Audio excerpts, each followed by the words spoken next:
पिंपरी चिंचवड महानगरपालिका वैद्यकीय विभाग तर्फे आयोजित पल्स पोलिओ लसीकरण मोहिमे प्रशिक्षणमध्ये आपलं स्वागत आहे। सन 1995 पासून आपण आपल्या भारतामध्ये पल्स पोलिओ लसीकरण मोहीम राबवित आहोत। यामध्ये आपण 0 ते 5 वर्षातील सर्व बालकांना पल्स पोलिओचे लसीकरण करत आहोत आणि याचंच यश म्हणजे आपल्या भारतामध्ये 13 जानेवारी 2011 नंतर आजपर्यंत एकही पोलिओचा सक्रिय रुग्ण आढळलेला नाही। पण आपल्या भारतालगतचे जे देश आहेत जसे पाकिस्तान, अफगाणिस्तान, तिथे पोलिओचे अनेक सक्रिय रुग्ण असल्या कारणाने आपल्या भारतामध्ये पोलिओ पुन्हा येण्याचा धोका असल्यामुळे आपल्याला ही मोहीम राबवायची आहे। सन 2014 नंतर भारताला पल्स पोलिओ निर्मूलनाचे प्रमाणपत्र प्राप्त झालेले आहे। तर जास्त वेळ न घेता आपण पोलिओ प्रशिक्षणाकडे वळूयात। ही पल्स पोलिओ लसीकरणाची जी मोहीम आहे ती आपण साधारण 2 टप्प्यांमध्ये राबवतो। पहिला आहे PPI म्हणजेच पल्स पोलिओ इम्युनायझेशन आणि दुसरं आहे IPPI म्हणजे इंटेन्सिफाईड पल्स पोलिओ इम्युनायझेशन। तर PPI मध्ये आपल्या पिंपरी चिंचवड महानगरपालिकेच्या सगळ्या कार्यक्षेत्रामध्ये बूथ उभारणी करणार आहोत आणि PPIच्या दिवशी आपल्याला बूथवरती काम करायचं आहे। हे बूथ जे आहे ते साधारण सकाळी 8 वाजल्यापासून संध्याकाळी 5 वाजेपर्यंत आपल्याला चालू ठेवायचं आहे। PPI मध्ये आपल्या बूथवरती साधारण 3 कर्मचारी असणार आहेत आणि त्या 3 कर्मचाऱ्यांपैकी पहिला कर्मचारी जो आहे तो पोलिओ वॅक्सिन देण्याचे काम करणार आहे। दुसरा कर्मचारी जो आहे तो बाळाच्या डाव्या करंगळीवरती मार्किंग करण्याचं काम करणार आहे आणि तिसरा कर्मचारी जो आहे तो टॅली शीटवरती मार्किंग करण्याचं काम करणार आहे। आता सर्वप्रथम आपण वॅक्सिन कॅरियर काय आहे, आपलं वॅक्सिन काय आहे आणि त्यासाठी आपल्याला कसं कामकाज करायचं आहे ते आपण आधी बघूयात। वॅक्सिन कॅरियर जे आहे ते अशा प्रकारचं असणार आहे। आता हे वॅक्सिन कॅरियर आपल्याला का ठेवायचं आहे, जसं आपलं थर्मस असतं, आपण थर्मसमध्ये जसा चहा ठेवला तर ते त्याच टेम्परेचरवरती राहतं, तशाच प्रकारे आपली ही जी लस आहे ही आपल्याला +2 डिग्री सेल्सिअस टू +8 डिग्री सेल्सिअसच्या मध्येच ठेवायची आहे। ती जर लस +8 डिग्री सेल्सिअसच्या वरती गेली तर ते खराब होण्याचे चान्सेस आहेत आणि ती जर +2 डिग्री सेल्सिअसच्या खाली आली तर ते लस गोठण्याचे चान्सेस आहेत। आता ह्या वॅक्सिन कॅरियरमध्ये आपल्याला आईस पॅक्स आहेत। हे आईस पॅक्स आपल्याला जसं छायाचित्रामध्ये दिसतंय तर त्याप्रमाणे 4 बाजूंनी 4 आईस पॅक्स याप्रमाणे ठेवायचे आहे। हे आईस पॅक्स जे आहे ते स्टोनी हार्ड असणार आहेत। स्टोनी हार्ड म्हणजे ह्याच्यामध्ये जो आईस असणार आहे, बर्फ असणार आहे तो एकदम कडक असणार आहे। तो आईस पॅक हलवल्यानंतर तुम्हाला त्यातून पाण्याचा आवाज यायला नाही पाहिजे, याचाच अर्थ ते आईस पॅक स्टोनी हार्ड आहे। वॅक्सिन कॅरियरच्या मध्ये एका बॅगमध्ये, प्लास्टिकच्या बॅगमध्ये आपण पोलिओचे वाईल्स ठेवणार आहोत आणि त्या पोलिओ वाईल्स आपल्याला वॅक्सिन कॅरियरच्या आतमध्ये बंद वॅक्सिन कॅरियरमध्ये ठेवायचे आहेत। हे वॅक्सिन कॅरियर जे आहे हे तुम्हाला सनलाईटमध्ये किंवा जास्त उष्ण तापमानात तुम्हाला ठेवायचं नाही आहे आणि हे वॅक्सिन कॅरियरचं झाकण जे आहे ते सारखं तुम्हाला उघड बंद करायचं नाही आहे। तुम्हाला वॅक्सिन देताना फक्त एकच वॅक्सिनची कुपी बाहेर काढायची आहे आणि ही बाहेर काढलेली कुपी तुम्हाला बाहेर ठेवलेल्या एका आईस पॅकच्या आतमध्ये तुम्हाला ठेवायची आहे। वॅक्सिनची जी कुपी आहे ती प्रत्येक कुपीसाठी तुम्हाला वेगळा ड्रॉपर वापरायचा आहे। एकच ड्रॉपर तुम्हाला प्रत्येक कुपीसाठी वापरायचं नाही, कारण या ड्रॉपरच्या पुढे जो होल असतो, तुम्ही जर एकच ड्रॉपर प्रत्येक कुपीसाठी वापरला तर हा जो होल आहे तो मोठा होण्याचे चान्सेस असतात आणि त्यामुळे जास्त वॅक्सिन त्या बाळाच्या तोंडामध्ये पडायचे चान्सेस असतात। आता एका कुपीमध्ये साधारण म्हणजे आयडियली 20 मुलं कव्हर होतात, पण आपल्याला वॅक्सिन वेस्टेज धरून आपल्याला 18 ते 19 मुलं आपल्याला एका वॅक्सिन वायलमध्ये कव्हर करायची आहेत। प्रत्येक वॅक्सिनच्या कुपीवरती तुम्हाला VVM नावाचं लेबल दिसणार आहे। हे VVM जे आहे त्याचा अर्थ आहे वॅक्सिन वायल मॉनिटर, म्हणजेच आपण जे वॅक्सिन वापरतोय तेच व्यवस्थित आहे की नाही हे ते VVM दर्शवतं। या VVM मध्ये टोटल 4 स्टेजेस आहेत। त्यातले पहिले जे 2 स्टेजेस आहेत ते युजेबल आहे आणि नंतरचे जे 2 स्टेजेस आहेत ते नॉन युजेबल आहे। आता जसं तुम्ही छायाचित्रात बघताय, पहिलं जो स्टेज आहे ह्याच्यामध्ये मधला चौकोन आहे तो पांढरा आहे आणि बाहेरचा जो गोल भाग आहे तो निळसर आहे, म्हणजेच ही पहिली जी स्टेज आहे ही आपल्याला वापरायची आहे। नंतरच्या स्टेजमध्ये तुम्ही बघता मधला जो चौकोन आहे तो थोडासा निळसर व्हायला सुरुवात झाली आहे, पण बाहेरच्या गोल पेक्षा तो आतलं जे आहे ते कमी निळसर आहे। याचाच अर्थ पहिले 2 स्टेजेस हे तुम्हाला वापरायचे आहेत. तिसऱ्या स्टेजमध्ये तुम्ही बघता आतला रंग आणि बाहेरचा रंग सारखाच झालेला आहे, जो आपल्याला नाही वापरायचा आहे. आणि चौथ्यामध्ये आतला रंग जो आहे तो जास्त डार्क झालेला आहे बाहेरच्या निळ्या रंगापेक्षा, हा आपल्याला नाही वापरायचा आहे. म्हणजे पहिले 2 स्टेजेसमध्ये आपण असं म्हणू शकतो की खिडकी जोपर्यंत उघडी आहे तोपर्यंत आपल्याला ते वॅक्सिन वापरायचं आहे. खिडकी बंद झाल्यानंतर आपल्याला ते वॅक्सिन नाही वापरायचं आहे. आता हे वॅक्सिन जेव्हा तुमचं टेम्परेचर जेव्हा फ्लक्च्युएट होतं, म्हणजे जर तुमचं वॅक्सिन खूप वेळ बाहेर आहे, +8 डिग्री सेल्सिअसच्या वरती ते तापमानात आहे, तर तुमचं हे वॅक्सिनचं जे वायल मॉनिटरिंगचं आहे त्याचा कलर चेंज होण्यास सुरुवात होते. आपण जसे सांगितलं की बूथवरती 3 मेंबर्स असणार आहेत. त्या 3 मेंबर्समधील पहिला मेंबर जो आहे तो वॅक्सिन देण्याचे काम करणार आहे. आता हे वॅक्सिन जे आहे ते जसं तुम्हाला छायाचित्रात दिसतंय त्याप्रमाणे आपल्याला 45 डिग्री कोनामध्ये आपल्याला ते वॅक्सिन पकडायचं आहे आणि त्याप्रमाणे 2 ड्रॉप्स आपल्याला त्या बाळाच्या तोंडामध्ये द्यायचे आहेत. जर तुम्ही ते वॅक्सिन ची कुपी आहे ती 90 डिग्रीजमध्ये पकडली तर खूप मोठे ड्रॉप्स पडण्याचे चान्सेस असतात आणि ती जर तुम्ही 45 डिग्रीजच्या आतमध्ये 30 डिग्रीज 20 डिग्रीजमध्ये जर ती पकडली तर कमी वॅक्सिन बाळाच्या तोंडात जाण्याचे चान्सेस असतात. पहिल्या मेंबरनी जे आहे ते वॅक्सिन देण्याचे काम करायचे. दुसरा मेंबर जो आहे तो बाळाच्या डाव्या करंगळीवरती मार्किंग करणार आहे. तुम्हाला एक मार्कर पेन देणार आहे प्रत्येक बूथवरती आणि ते मार्किंग तुम्हाला बाळाच्या हाताच्या डाव्या करंगळीवरती तुम्हाला ते मार्किंग करायचे. मार्किंग करताना तुम्हाला बाळाचा नखाचा पूर्ण भाग प्लस पुढचं जे कातडं आहे ते पूर्ण तुम्हाला कव्हर करायचं आहे. आता हे जी इंक वापरली आहे ती इंक चा काहीही बाळाला धोका नाही आहे. बाळाने जर ते बोट तोंडात जरी घातलं तरीसुद्धा बाळाला त्या इंकचा काही धोका उद्भवणार नाही. तुम्हाला जर प्रश्न विचारले गेले पॅरेंट्सकडनं तर तुम्ही हे सांगू शकता की ते हे पोलिओचं जे मार्कर आहे ते स्पेशली पोलिओसाठीच बनवलेलं आहे आणि ते बाळाने बोट जरी तोंडात घातलं त्याचं बाळाला काहीही इन्फेक्शन होण्याचे चान्सेस नाही आहेत. आता तिसरा मेंबर जो आहे तो टॅली शीटवरती मार्किंग करण्याचं काम करणार आहे. आपण टॅली शीट्सकडे वळूया आता. ही टॅली शीट जी आहे ही तुम्हाला भरायची आहे. म्हणजे तुमच्या बूथवरती जेवढे लाभार्थी येणार आहे त्याप्रमाणे ही टॅली शीट भरली जाणार आहे. टॅली शीटवरती सर्वप्रथम आहे मनपा दवाखाना रुग्णालय. ते तुमचं जे कार्यक्षेत्र किंवा बूथ आहे हे कोणत्या ज्या रुग्णालयाच्या अंडर आहे त्याचं नाव तिथे येणार आहे. लसीकरण केंद्राचं नाव येणार आहे. बूथ प्रमुखांची नावं येणार आहेत. याच्यामध्ये बूथ प्रमुख म्हणून तुम्ही सुपरवायझरचं नाव तुम्ही लिहायचं आहे. त्यानंतर सदस्यांची नावे तिथे टाकायचं आहे. सदस्यांचा हुद्दा काय असणार आहे ते. त्यानंतर खाली तुम्ही बघू शकता 0 ते 5 वयोगटातील डोस दिलेले लाभार्थी आहेत. ह्याच्यामध्ये नंबर्स दिलेले आहेत 1 ते 375 मध्ये. आता जसं जसं तुमच्या बूथवरती लाभार्थी येणार त्याप्रमाणे तुम्हाला त्या नंबर्सवरती क्रॉस मार्किंग करायचं आहे. तुम्हाला टिक करायचं नाहीये किंवा इतर दुसरं कुठलंही मार्किंग न करता फक्त क्रॉस मार्किंग तुम्हाला करायचं आहे. याप्रमाणे तुम्हाला मार्किंग करत जायचं आहे. जितके लाभार्थी येतील त्याप्रमाणे तुम्हाला पुढे मार्किंग करत जायचं आहे. आणि तुम्ही उजव्या हाताला बघू शकता डोस दिलेले 5 वर्षांवरील लाभार्थ्यांसाठी सुद्धा एक कॉलम दिलेला आहे. आता समजा तुमच्याकडे एक पॅरेंट्स आले आणि ते एका 2 वर्षाच्या बाळाला घेऊन आले आणि दुसरं त्यांचा भाऊ किंवा बहीण आहे जे 5 वर्षांच्या वरील आहेत आणि ते पॅरेंट्स तुम्हाला इन्सिस्ट करतात की आमच्या मोठ्या बाळाला सुद्धा वॅक्सिनेशन द्यायचं आहे. तर तुम्हाला तिथे त्यांना नाही न म्हणता किंवा त्यांच्याशी न भांडता तुम्हाला तिथे 5 वर्षावरील बाळालाही तुम्ही तो डोस देऊ शकता. पण त्याचं मार्किंग जे आहे ते तुम्हाला दुसऱ्या बाजूला करायचं आहे जिथे डोस दिलेले 5 वर्षांवरील लाभार्थीचा कॉलम आहे तिथे. त्यानंतर खाली तुम्ही बघू शकता लसीकरण केंद्रावर काम सुरू झाल्याची वेळ. मी आधीच सांगितले आपल्याला हे बूथ जे आहे ते सकाळी 8 वाजता सुरू करायचं आहे. ती वेळ तुम्ही तिथे टाकायची. बूथवर अपेक्षित लाभार्थी तुमचं जे वॅक्सिन कॅरियर तुम्हाला देणार आहात आहे त्याच्यामध्ये बूथवरील अपेक्षित लाभार्थ्यांची संख्या तुम्हाला तिथे दिली जाणार आहे. ती संख्या तुम्हाला इथे टाकायची आहे. लसीकरण केंद्रावर काम सुरू झाल्याची वेळ आपल्याला 8 वाजेची टाकायची आहे.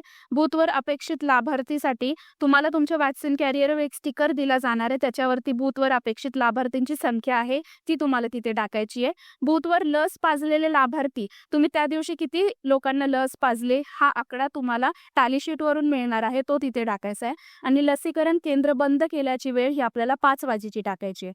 पर्यवेक्षकाची सही असणार आहे, नाव आणि हुद्दा असणार आहे. तर ह्याप्रमाणे आपल्याला ही टॅली शीट पूर्ण भरायची आहे. आता बूथवर अपेक्षित लाभार्थीचा आकडा जो असणार आहे त्याप्रमाणे तुम्हाला बघायचं आहे की तुम्ही साधारण किती लाभार्थी कंप्लीट करताय. आपल्याला PPIच्या दिवशी 90 ते 95% पुढे लाभार्थी आपल्याला कव्हर करायचे आहेत. जर तो आकडा तुमचा 12-1 वाजेपर्यंत खूप कमी झालेला तुम्हाला जर बघायला मिळत आहे, तर बूथवर असणारा तिसरा कर्मचारी जो आहे त्यांनी त्या एरियामध्ये फिरून तिथल्या सगळ्या बालकांना बूथवरती बोलवायचं आहे लसीकरण करण्यासाठी.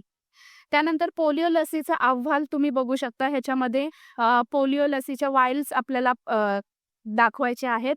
पूर्ण वायल्स तुम्ही किती नेल्यात आणि पूर्ण वायल्स तुम्ही परत किती आणलेले आहेत हे तिथे टाकायचं आहे. आणि अर्धवट वापरलेलं वायल्स तुम्ही किती नेलेत आणि परत किती तुम्ही वायल्स आणलेले आहेत हे तुम्हाला तिथे टाकायचं आहे. जसं मी तुम्हाला सांगितलंय की एका वायलमध्ये 18 ते 19 लाभार्थी कव्हर होतात.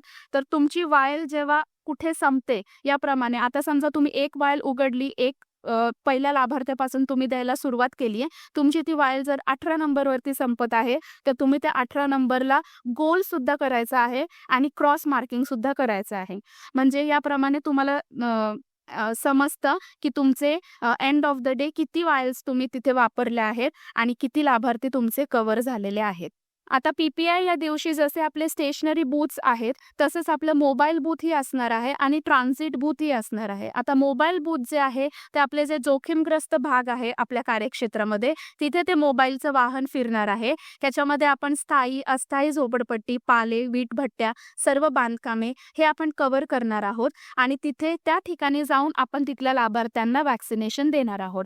आणि ट्रान्झिट बूथमध्ये जे आहे ते आपले बस स्टॉप्स आहेत, रेल्वे स्टेशन्स आहेत किंवा मॉल्स आहेत, किंवा कुठे जर मेळा भरला असेल तर अशा ठिकाणी आपण ते ट्रान्झिट बूथ्स ठेवणार आहोत आणि तिथे आपण त्या लोकांना, तिथल्या बाळांना वॅक्सिनेशन देणार आहोत. आता हे झालं आपलं PPI दिवशीचं कामकाज. आता आपण बघूया IPPI दिवशी आपल्याला काय कामकाज करायचं आहे. तर IPPI मध्ये जसं मी सांगितलं आपल्याला हाऊस टू हाऊस व्हिजिट्स करायचं आहे. म्हणजे PPIच्या दिवशी ज्या बाळांनी वॅक्सिनेशन घेतलेलं नाहीये अशा बाळांना आपण IPPIच्या दिवशी घरभेटीद्वारे वॅक्सिनेट करणार आहोत. तर IPPI साठी आपला फॉर्म नंबर 11ची जी टॅली शीट आहे ती आपल्याला भरायची आहे. यामध्ये तुम्ही बघू शकता मनपा दवाखाना रुग्णालयाचं नाव लिहायचं आहे, भेटीचा दिनांक लिहायचा आहे, भेटीचे कार्यक्षेत्र लिहायचं आहे.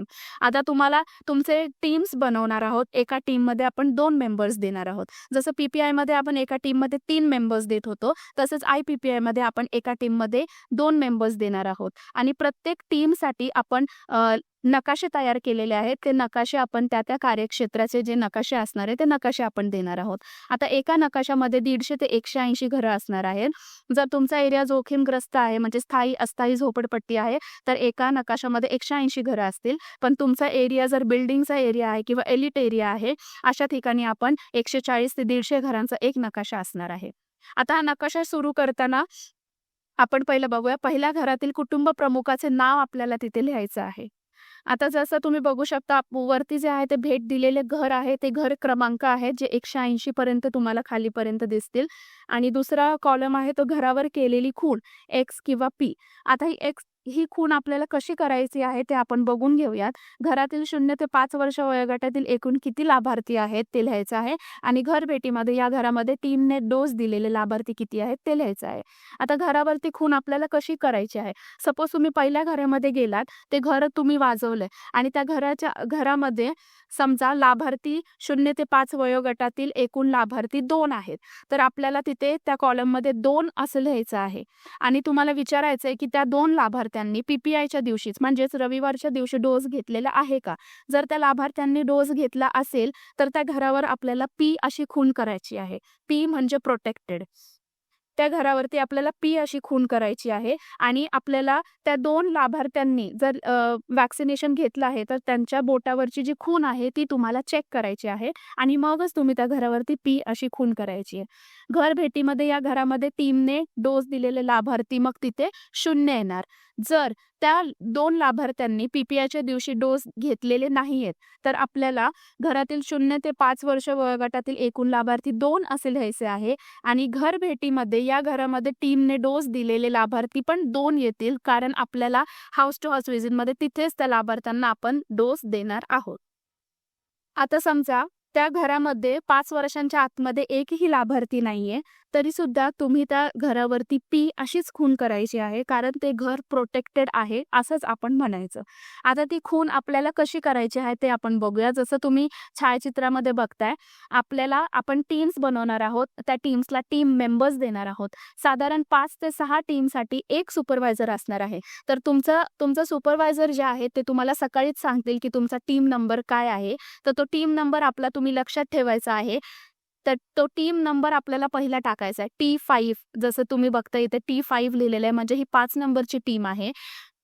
P67 हा घर क्रमांक आहे. म्हणजे तुम्ही जसं नकाशानुसार जाणार P1, P2, P3 असे घर क्रमांक तुम्हाला टाकायचा आहे. P म्हणजे प्रोटेक्टेड असणार आहे. P आपल्याला कधी टाकायचं आहे, जेव्हा तिथल्या बाळांनी डोस घेतलेला आहे तेव्हाच आपल्याला त्या घरावरती P टाकायचं आहे. जर त्या घरात 0 ते 5 वर्ष वयोगटातील बाळ नाहीये तरी सुद्धा आपल्याला त्या घरावरती Pच टाकायचं आहे. जसं तुम्ही बघताय, फॉर एक्झाम्पल P67 दिलेला आहे, म्हणजे हे 67 नंबरचं घर आहे. त्याच्या खाली ॲरो आहे. तो ॲरो दर्शवतो की आपण कुठल्या दिशेने जायचं आहे पुढे. त्या नकाशानुसार तो ॲरो तुम्हाला पुढे दाखवायचा आहे. आणि खाली आपण बघतोय 18 तारीख टाकलेली आहे, 18/1/2021. म्हणजे 18 तारखेला 5 नंबरची टीम आपल्या 67 घरामध्ये गेलेली आहे आणि ते घर प्रोटेक्टेड आहे, म्हणून ही खून केलेली आहे. आता आपण बघूयात एक्स खून आपण कधी करायची आहे. जर ते घर बंद असेल किंवा त्या घरातली लोक कुठे बाहेरगावी गेलेली असतील किंवा त्या घरातलं बाळ कुठे शाळेत गेलेलं आहे, ते बाळ तुम्हाला पाहायला मिळालेलं नाहीये. जर त्या बाळाची आई सांगतेय की PPIच्या दिवशी बाळांनी लसीकरण घेतले, पण आता आमचं बाळ शाळेत गेले किंवा बाहेर गेले, तरी तुम्ही त्या घरावरती एक्सच करायचा आहे, कारण तुम्ही प्रत्यक्ष त्या बाळाच्या नखावरची खून तुम्ही पाहिलेली नाहीये, म्हणून तुम्ही एक्स हेच टाकायचं आहे. तर आपण बघू शकता, एक्झाम्पल दिलेलं X68 नंबरचं घर आहे, तिथे बाळ सध्या नाहीये, बाहेर गावी गेले किंवा कुठे बाहेर फिरण्यासाठी गेले, तर तुम्ही एक्स टाकलेला आहे आणि डेट आहे 18/1/2021. टॅली शीटच्या मागे आपण बघूया 11A चा जो फॉर्म आहे, ह्याच्यामध्ये दिलेला आहे घराबाहेर इतर ठिकाणी पोलिओ डोस पाजलेले लाभार्थींची संख्या. म्हणजे तुम्ही जर मॅपनुसार तुम्ही जात असाल आणि तुम्हाला रस्त्यावरती खेळणारी किंवा ये जा करणारी किंवा वीट भट्ट्यांवरती मुलं दिसत आहेत किंवा फुटपाथवरती कोणी बालके दिसत आहेत, तर त्या बाळांचं सुद्धा तुम्हाला मार्किंग चेक करायचं आहे. आणि त्या बाळांनी लसीकरण घेतले की नाही हे बघून तुम्हाला तिथे रस्त्यांवरती सुद्धा त्या बाळांना वॅक्सिनेशन द्यायचं आहे आणि त्याचं मार्किंग तुम्हाला या कॉलम्समध्ये करायचं आहे. आता काही सूचना खाली दिलेल्या आहेत, त्या आपण बघूयात. दररोजचे काम नवीन टॅली शीटवर तुम्हाला सुरू करायचं आहे आणि घरावरती तुम्ही काय खून करताय, एक्स किंवा पी करताय, ते तुम्हाला त्या रकान्यात दाखवायचं आहे. घरातील 0 ते 5 वयोगटातील एकूण लाभार्थींची संख्या विचारायची आहे व त्या रकान्यात तुम्हाला लिहायचं आहे. घरभेटीमध्ये घरातील डोस पाजलेले लाभार्थींची संख्या तुम्हाला लिहायची आहे. डोस दिलेल्या बाळांच्या डाव्या हाताच्या करंगळीवर मार्कर पेनने तुम्हाला खून करायची आहे. एक्स खून केलेल्या घरांचा तपशील तुम्हाला वेगळ्या फॉर्ममध्ये लिहायचा आहे आणि टॅली शीटमधील घरभेटीचा क्रमांक त्या घरावर सुद्धा तुम्हाला लिहायचा आहे. घरभेटी दरम्यान विचारायचे काही प्रश्न आहेत, ते आपण बघूयात. तुम्ही त्या घरात गेल्यानंतर तुम्ही काय प्रश्न विचारणार आहात, तर घरात 5 वर्षांखालील किती बालकं आहेत, त्यातील किती मुलांना यावेळेस पोलिओचा डोस पाजला आहे. डाव्या हाताच्या करंगळीवर मार्कर पेनच्या काळ्या शाईची खून तुम्हाला बघायची आहे. घरातील कोणी बाळ यावेळेस पोलिओ डोस प्यायचे राहून गेला आहे का, कोणी बाळ नवीन जन्माला आलेले आहे का, घरातील बाळ कुठे बाहेरगावी किंवा शाळेत किंवा बाजारात किंवा कुठे दवाखान्यात गेले आहे का, नवीन कोणी पाहुणं बाळ घरात आलेलं आहे का. आता पाहुणं बाळ जर घरात आलेलं असेल तरी सुद्धा तुम्हाला त्या बाळाला सुद्धा वॅक्सिनेशन द्यायचं आहे. घराला कुलूप असल्यास ते कधी उघडले जाईल, हा प्रश्न तुम्हाला शेजारी विचारायचा आहे आणि तुम्हाला त्याची नोंद घ्यायची आहे. आता तुम्हाला नवीन जन्मलेलं जे बाळ आहे त्याचं सुद्धा तुम्हाला माहिती द्यायची आहे. त्याच्यामध्ये अनुक्रमाणिका बाळाचं नाव, त्या बाळाचं नाव तुम्हाला लिहायचं आहे. नवीन जन्मलेलं बाळ म्हणजे 1 दिवसापासून 28 दिवसांच्या आतलं जे बाळ असतील त्यांना आपण नवीन जन्मलेलं बाळ म्हणतो आणि त्या बाळांना सुद्धा तुम्हाला ट्रॅक करायचं आहे. त्या बाळाचं नाव लिहायचंय, त्या बाळाला डोस दिलाय की नाही ते लिहायचंय, दिला असल्यास कुठे दिलाय, तुम्ही बूथवरती दिलेला आहे किंवा घरभेटीमध्ये दिलेला आहे ते इथे मेन्शन करायचंय आणि डोस न देण्याचे कारण काय असेल तर ते तुम्हाला इथे मेन्शन करायचं आहे. आता जे मॅटर्निटी होम्स आहेत तुमच्या कार्यक्षेत्रामध्ये, त्या मॅटर्निटी होम्सला दररोज तुम्हाला व्हिजिट करायची आहे आणि दररोज नवीन जन्मलेल्या बाळांना तुम्हाला तिथे वॅक्सिनेशन द्यायचं आहे. प्लस त्यांची तुम्हाला एक सेपरेट लाईन लिस्टसुद्धा मेंटेन करायची आहे. आता एक्स खून केलेले आपली जी घरं आहेत ते तुम्हाला परत जाऊन व्हिजिट करावे लागतात. तर ह्याच्यामध्ये हा फॉर्म कसा आहे तो आपण बघूया. मनपा दवाखाना रुग्णालयाचं नाव लिहायचं आहे, भेटीचा दिनांक, भेटीचे कार्यक्षेत्र, तुमचा टीम नंबर आणि टीम सदस्यांची नावं आहेत. ह्याच्यामध्ये तुम्हाला घर क्रमांक लिहायचा आहे. आता घर क्रमांक 26वा समजा घर क्रमांक आहे जे बंद आहे, तर घर क्रमांक 26 लिहून कुटुंब प्रमुखाचं नाव तुम्ही शेजारी विचारून ते कुटुंब प्रमुखाचं नाव तुम्हाला लिहायचं आहे. पत्ता लिहायचा आहे. संपर्कासाठी दूरध्वनी क्रमांक तुम्हाला जो भेटेल तो लिहायचा आहे. घरातील डोस न मिळालेल्या लाभार्थ्यांची संख्या इथे लिहायची आहे.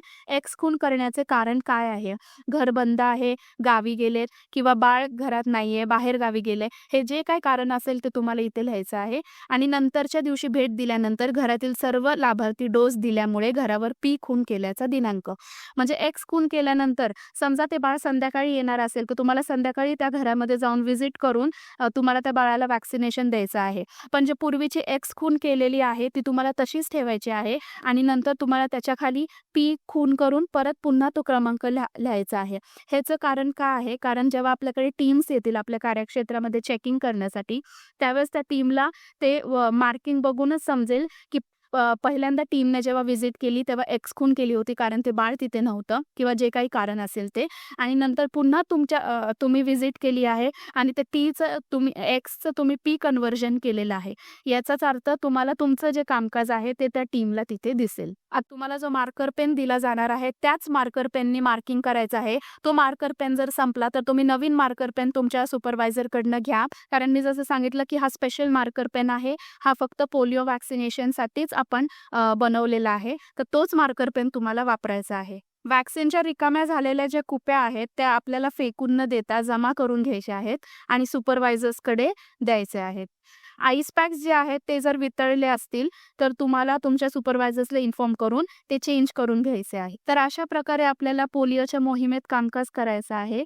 मला आशा आहे की आपण सगळे मिळून हे कामकाज यशस्वीरित्या पार पाडूया आणि एकही बाळ पोलिओ वॅक्सिनेशनपासून वंचित राहू नये यासाठी आपण काम करूया. धन्यवाद.